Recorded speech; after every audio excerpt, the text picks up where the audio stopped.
Greetings and welcome to Growth Hacking Secrets. I'm your host Mohammed Siddique from Atlanta. On this special episode, we have a special guest, Michael Wolfe. Michael is an author, marketing ROI expert, and managing director at Global Analytics Partners. Please join me to give a warm welcome to our guest, Michael Wolfe.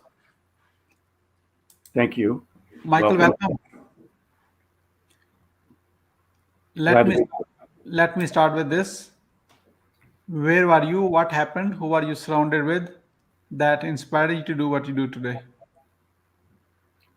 Um, I have an office in Marietta, Georgia, not far from you.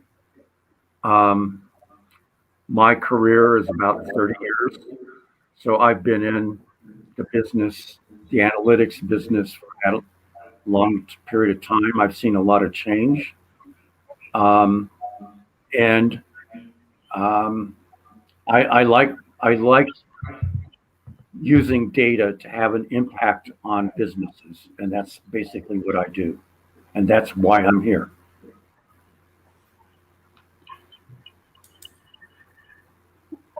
So, based on your experience, what are the top three reasons why do people fail? I think in my business, one of the big challenges is um, being able to take complicated concepts and ideas and simplifying so that the common person and a client can understand uh, the nature and of what you're doing and have confidence in the results that you generate for them. Another issue, which unfortunately I wish didn't exist, is in the analytics field, is one of integrity. Um, I have the value that if you don't have integrity, you really don't have anything. So I'll address that in a case a little bit later. Um, the third issue is that uh, as a small business, I need to control costs, and I also need to um, pay my bills and get the revenue uh, going in order to do that and make a decent return on investment. Okay. What is your greatest failure story? What did you learn and how did you recover from it? Depends on how you define failure. So back in 2012, I was working for another organization, uh, which was an agency which had clients. I was working on a project for one of their clients, and all of a sudden, the client said, "You have to produce results in 1 week," and it took 6 weeks to do that. So there was absolutely no way we could complete that. So we would have been a failure. Um, the the guy that I was reporting to at the time went, shut the door, and fabricated the data to present to the client. Um, that was an issue with me, an integrity issue. This ended up with I'm not going to I'm not going to participate in this, and I'm not going to endorse it. So I resigned. And of course, that was the idea that to leave that and and lose the employment was a failure. To me, it was not a failure because um, it's an example when I say if you cannot work with integrity, you don't have anything. So I didn't consider it a failure. I recovered very well from that, but some people thought it was. So, what are your top three success secrets that others can model from? Um, the first one is to be different than my competitors. And I've got a number of analytic approaches that are different and I think better than my competitors offer. The second thing is, again, the integrity issue. And the third thing is the thing that I also mentioned, the the biggest challenge is to communicate in a simple fashion the complexity of what I'm doing. What motivates you within?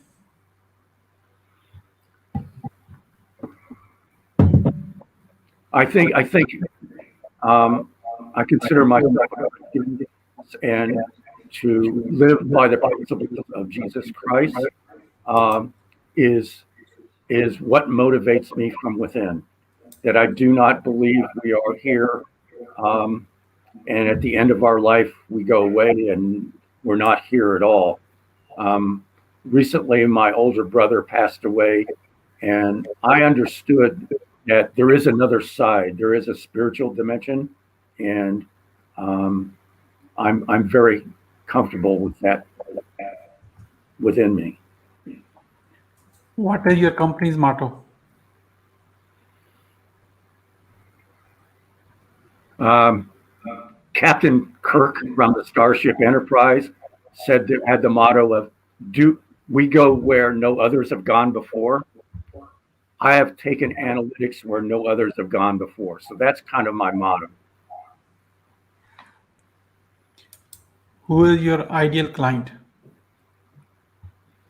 Um, my ideal client is um, a C-level executive who believes that there's great value in their own data and information and is willing to act upon the insights from that data and information. And who also probably would be consider my work to be a partner rather than just a vendor.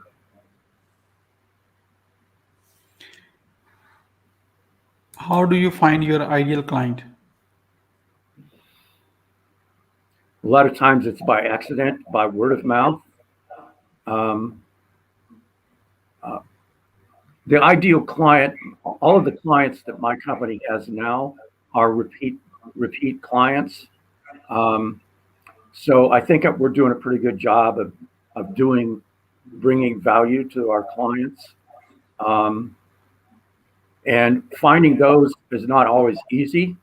Um, one of the challenges is if you don't know me, um, you don't necessarily have confidence in what I do. So I write a lot of articles. I try to build an image of credibility, but credibility is really important, and that's the biggest challenge with getting a new client. How do you engage your ideal client?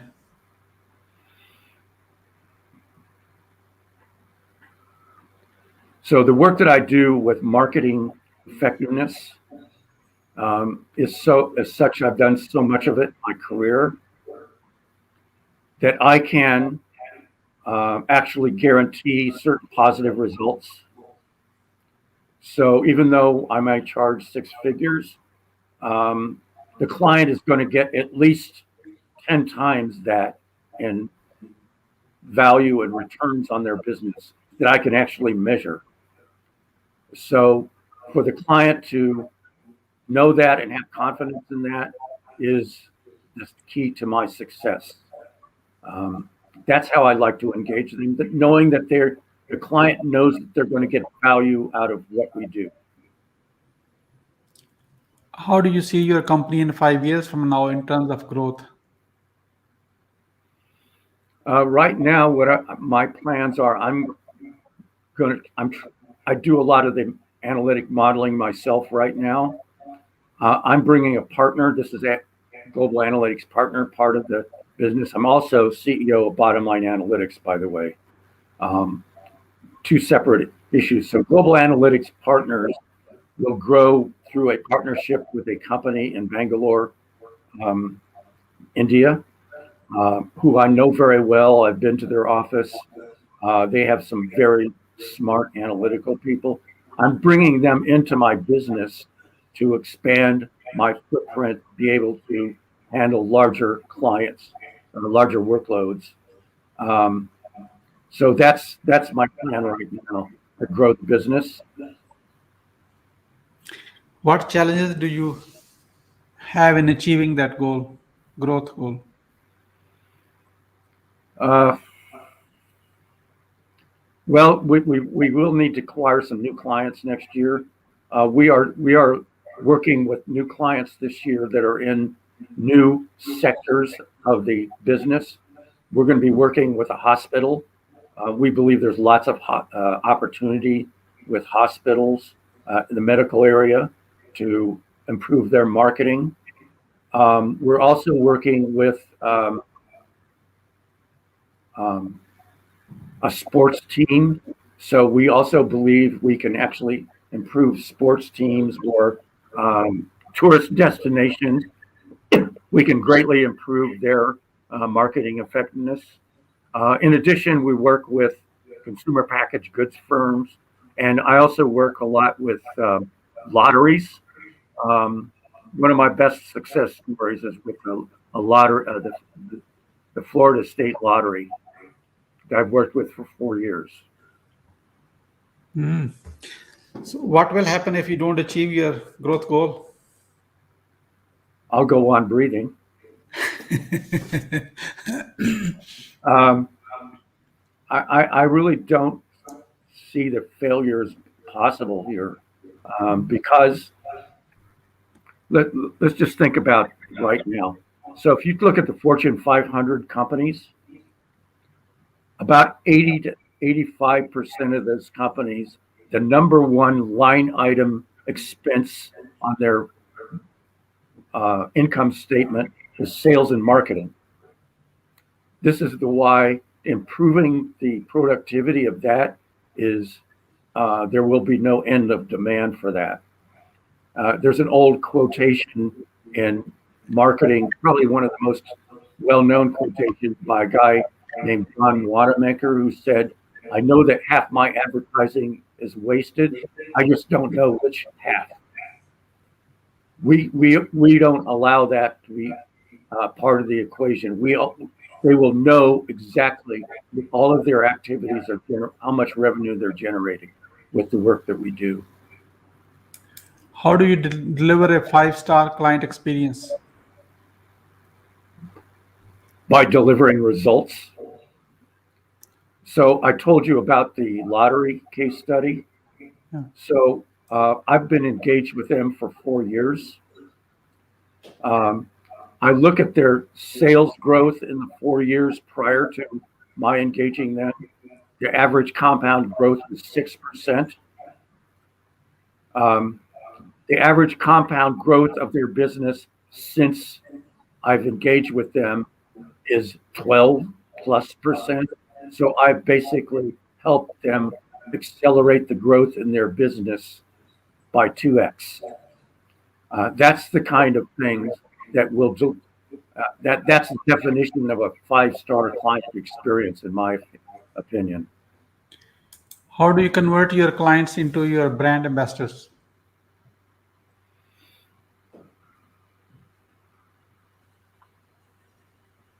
Well, by delivering on what I explained to you.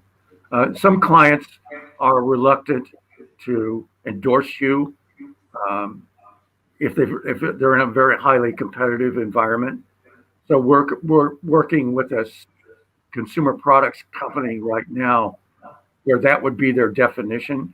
But ideally, what we want is to just simply deliver the results for them, and they will say good things about it. In the case of our lottery client, that's what they've done.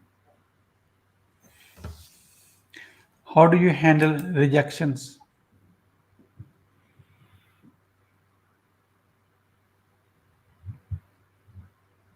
Um, well, I will go try to make a case from a financial standpoint.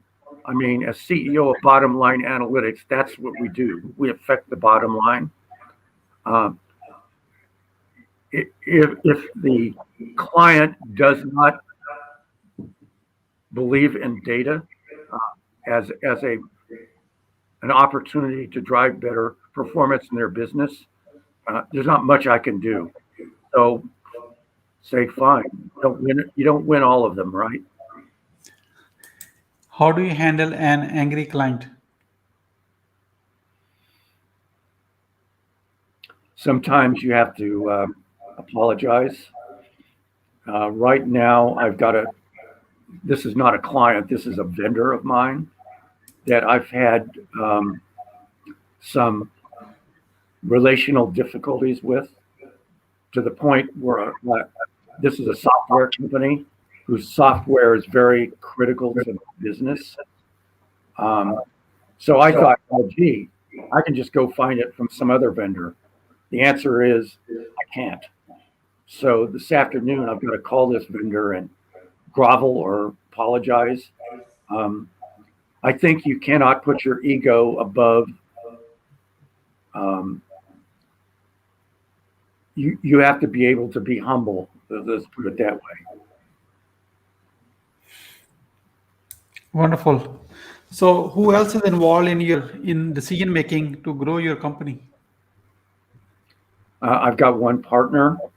I've also got a partner over in the UK that I work with. We collaborate together to target new business, and then my India partner as well. So I've got other people that I listen to help guide us to grow the business, and I I try to empower them as much as possible. Just curious, are you open to working with a performance business coach who has helped many businesses like yourself to achieve their growth goals? Uh, yes, possibly, but it has to be uh, whatever that coach is. Yeah. It needs to be um, tangible value added. Um, I get solicitations every day from everybody that has discovered um, the magic wand to make problems go away, and I have to take a skeptical view uh, of many of those, because in many cases they're not really genuine. So I will scrutinize uh, the coach, but they need to show a tangible value added. Understood. Understood. How can we support you? By being an ambassador, um, by understanding our unique value added proposition. Um, I sometimes think, maybe in an arrogant fashion, that it's a slam dunk. It isn't, but any way to refer me to other clients that have the problem with their marketing productivity and want to improve it. Wonderful. Your website is bottomlineanalytics.com. So if you're watching this, you feel after watching so far, Michael's company can help you for your analytics. Go ahead and visit this site and contact Michael Wolfe and his team. So on the landing page of the site is a video. The video might be a little too salesy, but it would be very good for you to just listen to the video, and what's on the video is absolutely true. So you can judge from there. We are about to wrap up. I like to have a few words about your today's guest experience on the show. Here's my question. What would you say about your today's guest experience on the show? Um, I think it was very good. I enjoy speaking about these things, and the moderator was a gentleman, and um, I can't say anything. I think it was a great experience. Thank you for your kind words. What would you say as a final word? Um, there are three types of people. There are the can-do people, there are the can't-do people, and there's the won't-do people. I have a difficulty with number three, but I am a can-do person. Wonderful. Thank you so much, Michael, for sharing your wisdom with us today on the behalf of Growth Hacking Secrets community and our entire team. We Thank you, Mohammed. really appreciate you. This is Mohammed Siddique signing off from Atlanta, Georgia. Until the next episode, all good wishes. Thank you.